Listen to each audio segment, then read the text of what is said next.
15 heures, mesdames et messieurs, bienvenue dans ce journal dont tels sont les grands titres. Sommet Riyad, le départ du président pour Riyad au sommet Amérique du Sud, pays arabes.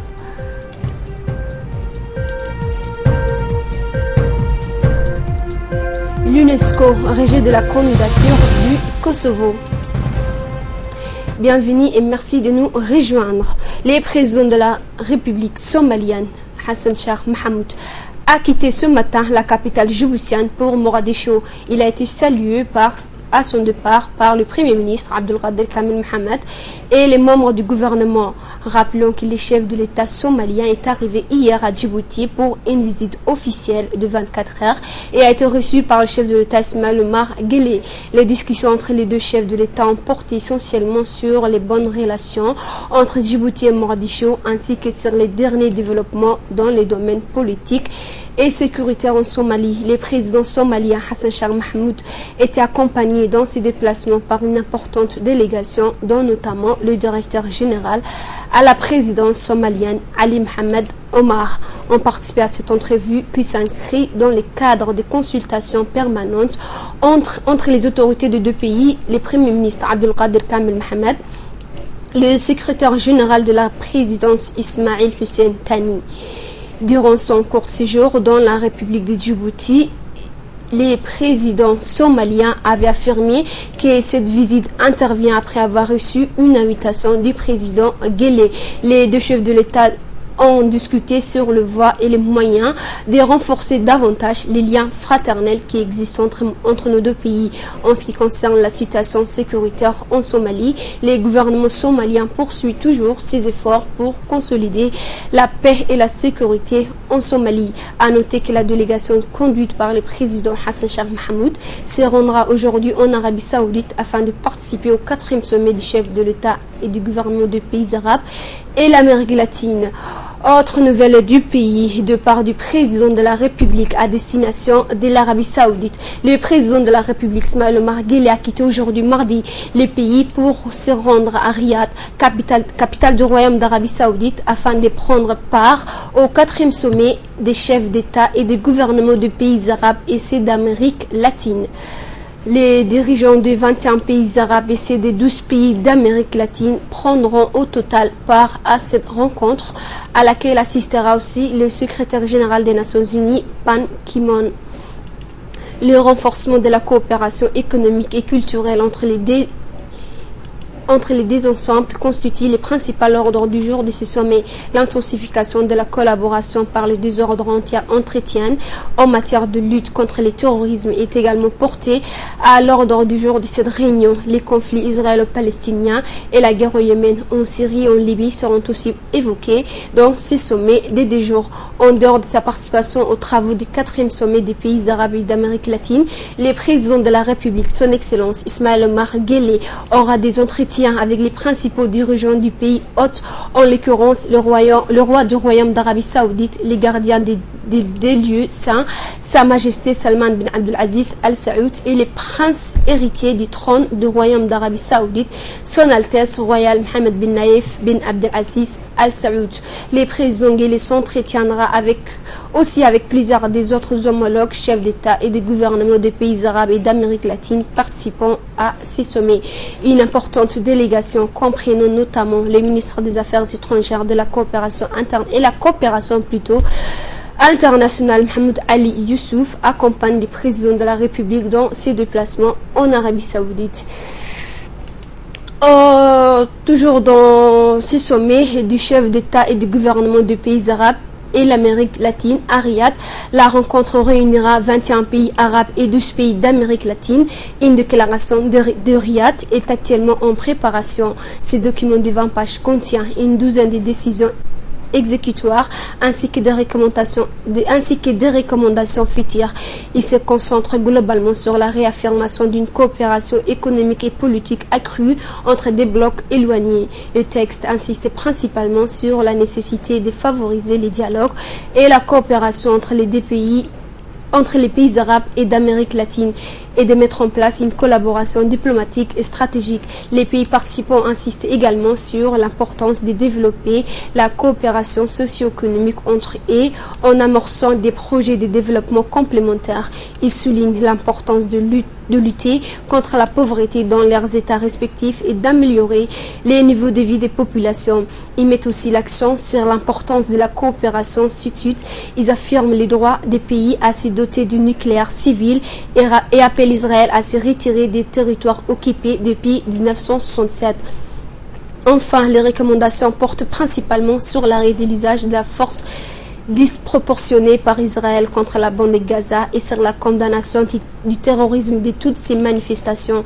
Les textes prévoient aussi une mention spéciale pour les pays de la région qui continuent d'accueillir les réfugiés syriens et les pays participants y expriment leur étonnement devant l'exemplarité de l'accueil réservé aux flots de réfugiés tant au Liban qu'en Jordanie, en Égypte et en Irak. Le président de l'Assemblée nationale, M. Mohamed Ali Humed, a reçu aujourd'hui les nouveaux ambassadeur du Japon accrédité à Djibouti, M. Tatsuo Arai. La rencontre s'est déroulée au salon d'honneur de l'Assemblée nationale en présence du député Nobsi Ouaïs, premier vice-président et du directeur du cabinet du président du Parlement Mahdi Wabri Hassan. Après les mots de bienvenue et les souhaits de bon séjour à Djibouti aux diplomates japonais, le président Mohamed Ali Humed, en rappelant la forte amitié liant Djibouti et les grands pays amis qui est le Japon, s'est félicité de l'excellence et de la qualité de relations d'amitié et de coopération multiformes et multidimensionnelles existantes depuis de longues dates entre nos deux pays. Il a ensuite, par le biais de l'ambassadeur, remercié infiniment les gouvernements du Japon pour toute l'aide apportée à notre pays. Il a également indiqué les échanges fructueux avec les présidents de la Chambre des représentants du Japon lors de leur rencontre il y a quelques mois de cela, à l'occasion de la participation du président Mohamed Ali Humed à la conférence des jeunes parlementaires organisée à Tokyo par l'Union interparlementaire. Visite effectuée aussi dans le cadre de relations bilatérales entre nos deux pays amis. En réponse, l'ambassadeur Tatsuo Arai, après avoir remercié le président Humed pour l'accueil chaleureux, s'est dit très heureux de travailler avec les autorités djiboutiennes pour le développement socio-économique de notre pays, tout en précisant les domaines d'intervention de la coopération nippone dans notre pays, à savoir le développement des infrastructures socio-économiques, l'éducation et la sécurité. Les discussions ont également porté sur le renforcement des capacités de l'Assemblée nationale par la formation du personnel informatique à travers la mise à disposition d'un ingénieur japonais en son et en audiovisuel, mais aussi la dynamisation des groupes d'amitié interparlementaires Djibouti-Japon.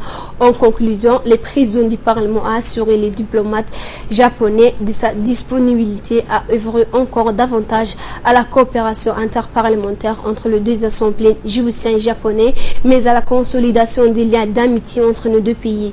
À l'issue de cette entrevue, les deux responsables ont échangé des cadeaux avant la traditionnelle photo des familles et la visite guidée du diplomate japonais dans les locaux de l'Assemblée nationale. Autre nouvelle du pays, le ministre de la Santé, Dr Qassim Sarr Ousmane, a réuni ce matin dans son bureau l'ensemble des responsables sanitaires des structures publiques et parapubliques. L'objectif de cette réunion était avant tout de procéder à la préparation des dispositifs d'urgence et la mise en place de moyens médicaux dans les différents hôpitaux du pays. C'est là en vue des alertes météorologiques annoncées dernièrement. Dans sa réaction, le ministre de la Santé, Dr Qassim Sarr Ousmane, a également ordonné la disponibilité de paramédicaux et de responsables dans les différentes structures sanitaires sous 48 heures afin d'être prêts à accueillir les personnes nécessiteuses au cas où les typhons toucheraient notre pays. Toujours dans les nouvelles du pays, l'unité de gestion des projets du ministère de l'Agriculture a octroyé hier matin 2 matériels et accessoires de pêche au profit des 3 coopératives de la région d'Obok, composées de filets multiples, des aides de glacières, de palances et d'autres équipements de pêche. Ces dons ont été réceptionnés par les représentants des coopératives de pêche de la ville d'Obok, de Dalai et d'Angarou, en présence du préfet d'Obok, Hassan Dabele, et du président du conseil régional, Ali Humed Hassan. L'octroi de ce matériel de pêche ont été effectués dans le cadre de la composante de renforcement des capacités du secteur de la pêche dans les régions du nord du projet Prodermo, qui intervient principalement dans les zones rurales pour améliorer l'accès à l'eau. Les coordinateurs de l'UGP, l'ingénieur Baragoita Saïd et les représentants de la direction de la pêche, Ali Youssouf, ont supervisé la distribution de ce don de matériel de pêche qui va permettre de renforcer les capacités de productivité des 3 coopératives de la région dotées de fortes potentialités halieutiques. Les préfets et les présidents remercient les représentants du ministère de l'Agriculture pour ce don de matériel de pêche aux 3 coopératives de pêche de la région d'Obok. Ils ont félicité les multiples interventions du projet Prodermo dans la région d'Obok avec la réalisation des ouvrages hydrauliques pour améliorer l'accès à l'eau aux populations dans les zones rurales, ligne de réalisation palpable et sans doute ont affirmé les autorités d'Obok. Et les barrages de Sadaï, dont les travaux de construction ont été finalisés. La distribution des matériels de pêche au profit des coopératives de pêche du Nord intervient suite au paiement de la contrepartie de 10% par les coopératives. Ceci montre la bonne coopération entre les coopératives de Tadjoura et Obok. Ils ont demandé de faire bon usage à ces matériels aux pêcheurs de la région d'Obok, dotés des potentialités considérables dans le domaine de la pêche.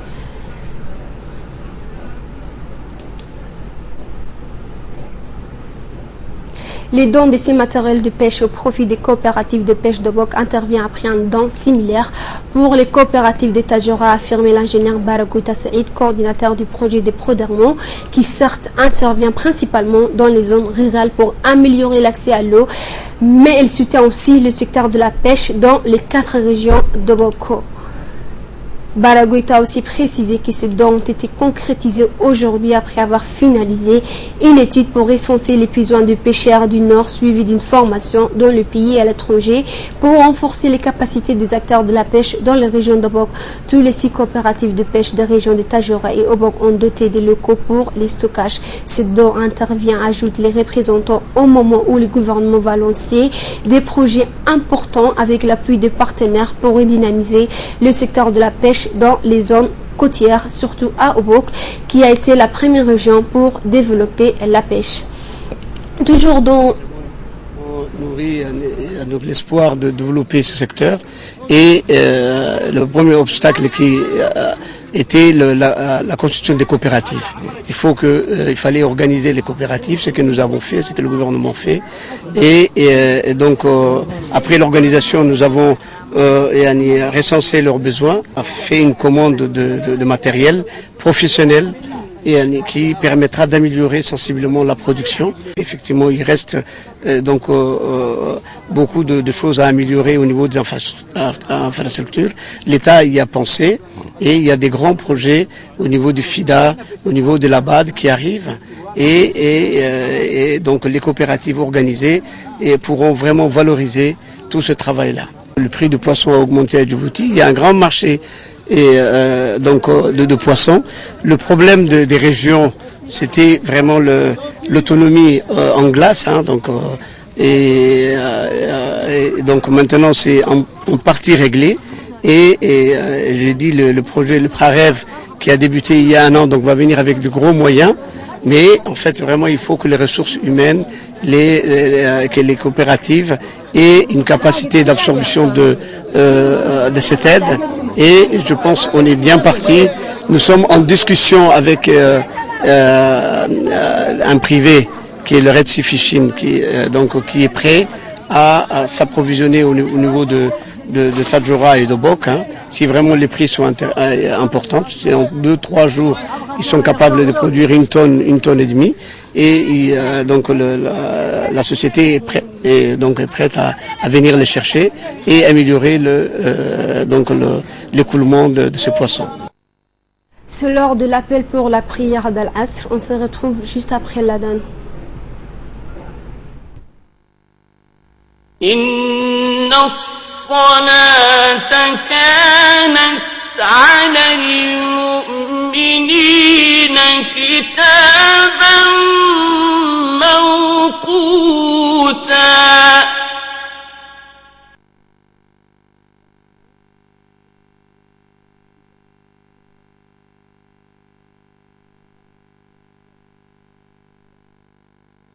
الله أكبر الله أكبر الله أكبر الله أكبر أشهد أن لا إله إلا الله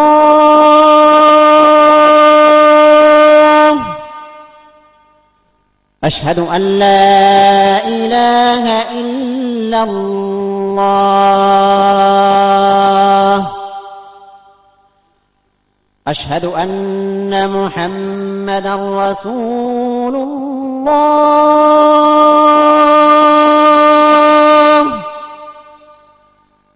أشهد أن محمدًا رسول الله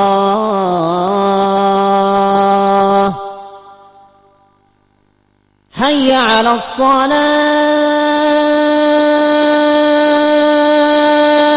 الصلاة حي على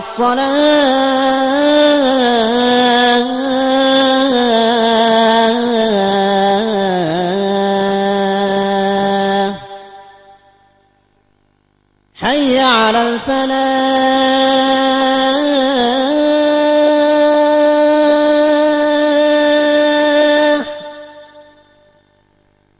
حي على الفلاح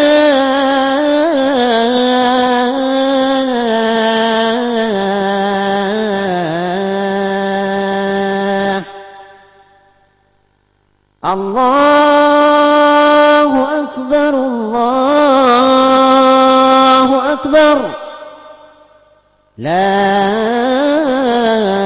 إله إلا الله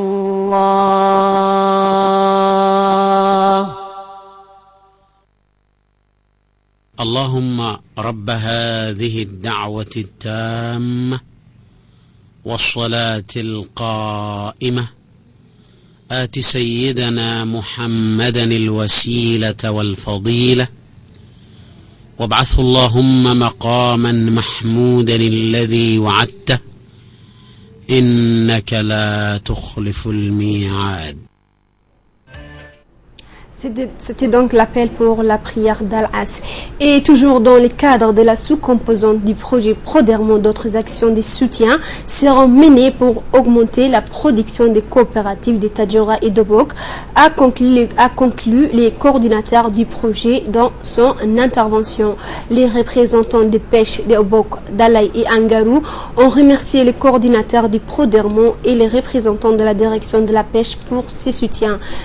Plusieurs centaines de personnes travaillent dans le secteur de la pêche, dans les 3 coopératives qui possèdent une soixantaine de parcs de pêche. Ils ont promis d'utiliser à bon escient ce matériel pour augmenter leur production dans la région d'Obok.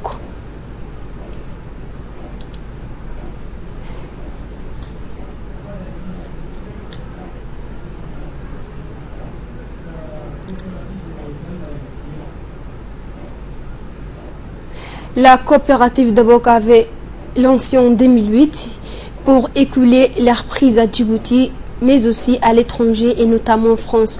Aujourd'hui, nous avons bon espoir de redynamiser le secteur de la pêche à Obok avec le soutien du gouvernement, notamment par le biais du projet Prodermont du ministère de l'Agriculture. Toujours dans les nouvelles du pays, l'association Jeunesse Active de Quartier 3, en collaboration avec l'ABET, l'organisation de la diaspora djiboutienne, a organisé une distribution de kits scolaires pour les enfants des familles vulnérables, parrainée par la députée, la présidente de l'association des jeunes actifs de Quartier 3. L'association Jeunes Actifs de Quartier 3 a procédé à une distribution des coupons afin que tout le monde puisse en profiter. Les enfants ainsi que les parents s'y sont réjouis du geste de cette association bienfaisante qui a pensé aux enfants vulnérables djiboutiens. Un geste soutenu et accompagné par la diaspora djiboutienne installée à l'étranger. En participant à cette cérémonie de distribution des kits scolaires, la députée la diaspora et une représentante des femmes de quartier 3. Ils ont tous exprimé à notre micro leur satisfaction à l'égard du geste de l'association et de la diaspora djiboutienne ainsi qu'à la députée présente toujours à leur côté. Autre nouvelle du pays, la délégation des mouvements de jeunes de la génération des congrès s'est rendue hier à Wahled Daba. Elle a été accueillie par le président des communes de Balbala, Youssouf Nouhou, les présidents du conseil du quartier et la présidente du réseau des associations quartier, Mme Mariam Moussali. Lors de cette assemblée, la présidente du réseau des femmes du quartier n'a pas manqué de remercier les autres personnalités. Elle n'a pas manqué aussi de remercier les chefs de l'État et son gouvernement pour leur politique sociale. Et c'est grâce à ça que Wahled Daba a complètement changé en unanime les nombreuses réalisations du gouvernement à Wahled Daba, comme les infrastructures routières, les centres de soins, ainsi que les CDC. Avant de conclure, la présidente du réseau n'a pas manqué de rappeler la mobilisation de son quartier pour la grande marche du 1er novembre. Elle a émis des doléances pour sa part. Le président de la commune de Balbala a donc plaidé de remercier les habitants de ce quartier pour l'accueil chaleureux qui a été réservé. Elle a dans la foule rappelé les premières tournées génération du congrès, une tournée au cours de laquelle les doléances de la population étaient transmises aux mains propres au chef de l'État. La présidence a réalisé quelques 70% de ses promesses. Le président de génération du congrès a souligné que les doléances émises en ces jours ne manqueront pas aussi d'être transmises au président de la République.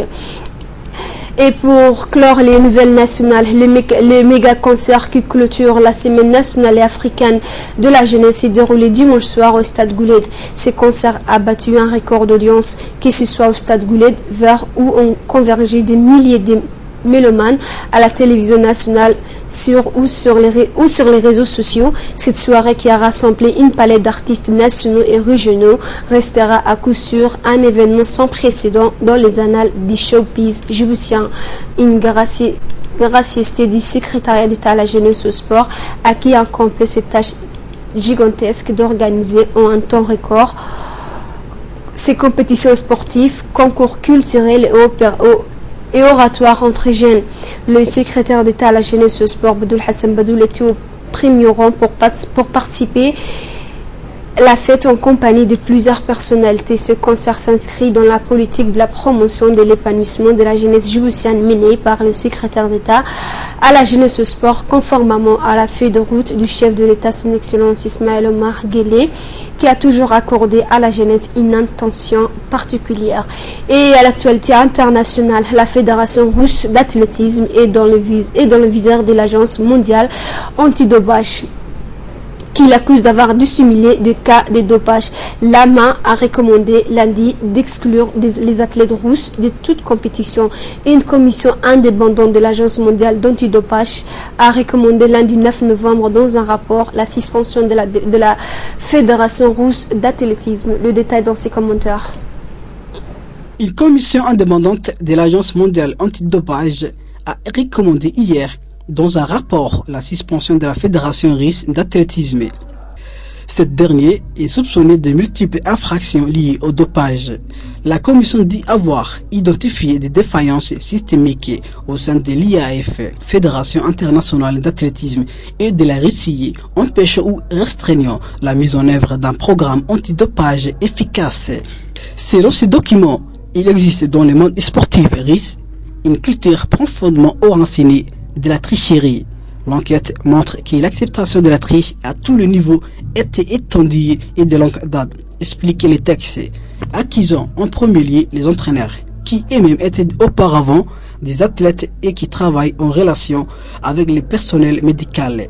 Cette mentalité de victoire à tout prix a ensuite été transmise aux athlètes actuels. Une telle suspension, si elle était adoptée par l'IAF, empêcherait les athlètes russes de participer à toutes les compétitions homologuées par l'IAF, telles que les Jeux olympiques ou les championnats du monde et d'Europe d'athlétisme.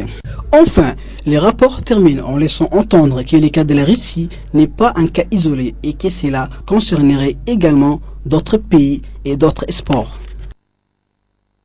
Kosovo, les Kosovo échouent à devenir membre de l'UNESCO. 7 ans après avoir déclaré son indépendance, l'ancienne province serbe espérait ainsi renforcer sa reconnaissance internationale.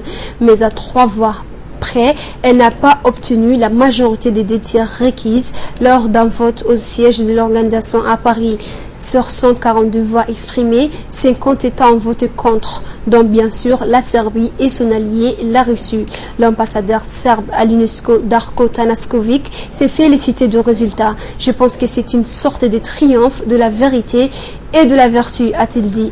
À Pristina, les autorités kosovares ont déploré ces revers.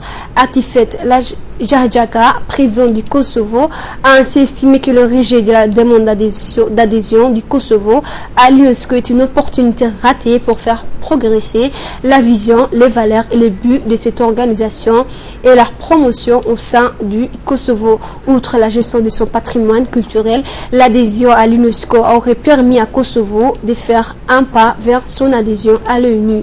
Le Kosovo a été reconnu à ce jour par une centaine de pays, dont les États-Unis et la plupart des membres de l'Union européenne. Fin de journal, reste avec nous pour les focus, c'est juste après ces pubs.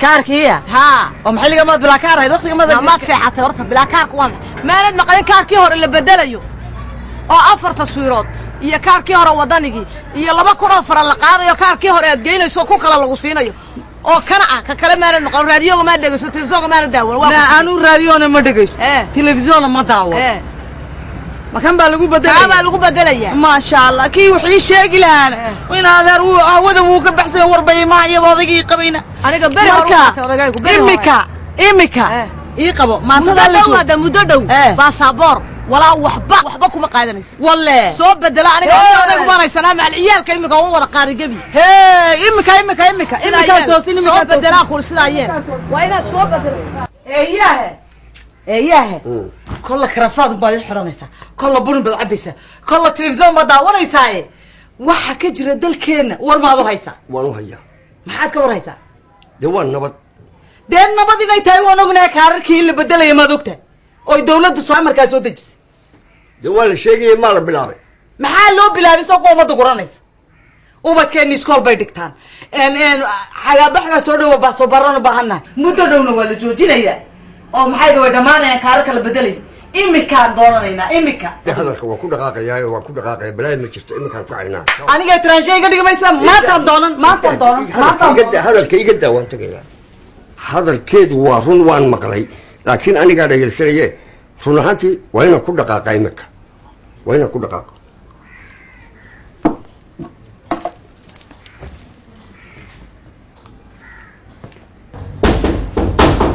صوص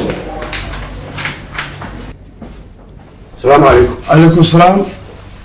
waxaan doonaya warbixin waxaad iga warantaa kaarkan la bedelayo adeer waxa weeye waa qaraar ay dawladdu gaadhay in la bedelo kaarkii hore waayo khaladaadkiisa soo farabatay waxaana lagu bedelayaa kaarka cusub oo nuuriga oo la shaqeynaya habkan kombiyuutarka dunida casriga ah la jaan qaadi doona maxaa laga baahayaa shuruud waxa laga baahan yahay kaarkii oo soo xariisidoo keentid kow 2 kun oo faran iyo 4 sawir wax kale ma jiro waaba inta way dhan tahay ma hadsan qaadaan mudan hay salaam okay adduunyada ilaah oday wax warna ka qaadanayn warna ku keenayn wax alla waxad ku halaysidna aan waxba ka soo qaadin ma aragtay isniino hadalka iska daa waa ku dul joogaay waa soo dhameeyay wixii maxaa la calaacay waxaa naga rabaa birood waa tagay 4 taswiirood 2 kun oo faran iyo kaarkii hore ay naga rabaay ina mari inoo soo qaado ma baaban ku lahay ina mari imka soo diyaarmani ina mari hay muftaxin oo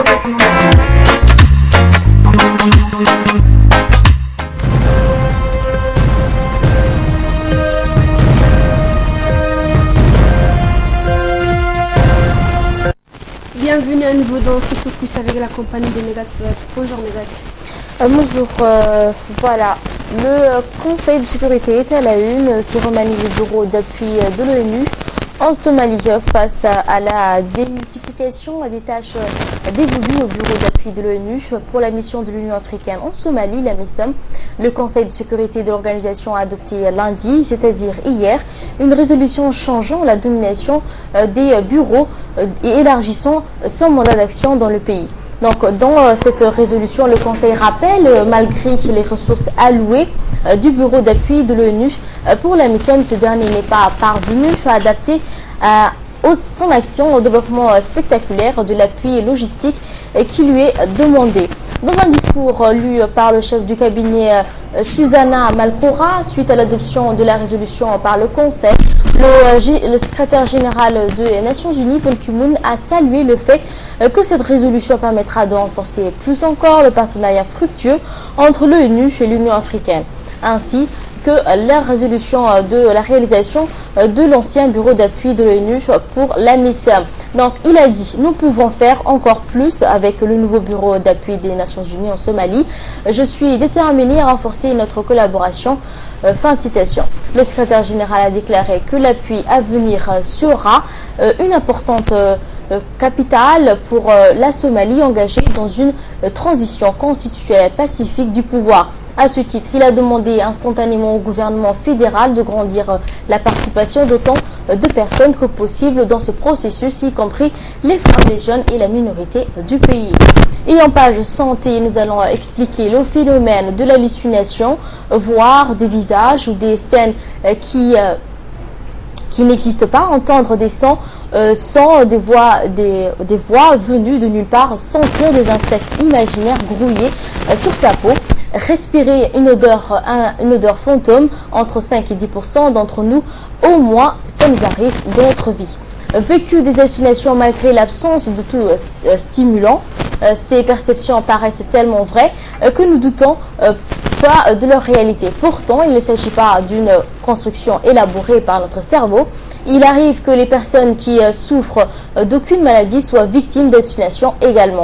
Mais la plupart de celles-ci se produisent dans le cadre de la pédagogie mentale et neurologique.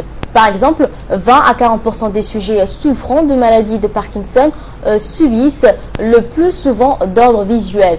La survenue d'hallucinations fréquentes constitue aussi un des traits les plus caractéristiques de la schizophrénie, trouble psychiatrique au cours duquel le malade perd contact avec la réalité. 3 schizophrénies sur 4 souffrent d'hallucinations le plus souvent auditives, plus rarement visuelles ou olfatives. Pour un tiers d'entre eux, ces hallucinations se relèvent persistantes, c'est-à-dire qu'aucun traitement ne peut les soulager. Les fausses attributions des pensées et des cas de ce phénomène engagent.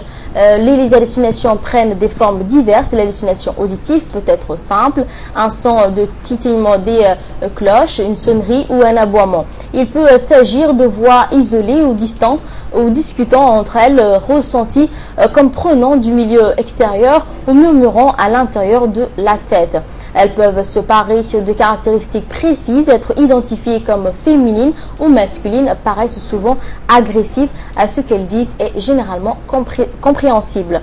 Et pour terminer mon focus, l'insolite du jour, un acteur est venu en pyjama à l'avant-première de la présentation de Hunger Games, un film très regardé par les Américains. Après Berlin et Londres, les acteurs de Hunger Games sont arrivés à Paris hier, lundi le 9 novembre pour présenter l'ultime volet de la saga. Mais une fois, ce n'est pas une coutume, les regards n'étaient pas tournés vers Jennifer Lawrence et ses robes vertigineuses, mais plutôt vers Woody Harrelson, qui interprète Haymitch Abernathy, le menteur de Katniss. Celui-ci aurait-il un peu trop été dans la peau de son personnage, décrit les premiers films comme un homme négligé, noyant ses souvenirs dans l'alcool. Ou encore, alors que l'acteur serait-il tombé, de son lit quelques minutes seulement avant la séance photo qui a précédé l'avant-première. Mystère sur cette action. C'est une belle et bien vêtue d'un haut gris uniforme et un pantalon carreau, surtout sans chaussures. Woody Harrelson a fait son apparition aux photos de l'avant-première parisienne, prenant la pose aux côtés des autres membres de casting. un véritable pyjama, un acteur conservé lors de la conférence de presse qui a suivi l'hôtel Plaza Athénis. Voilà, c'est la fin de mon focus. Merci Nagad, merci à vous de nous avoir suivis.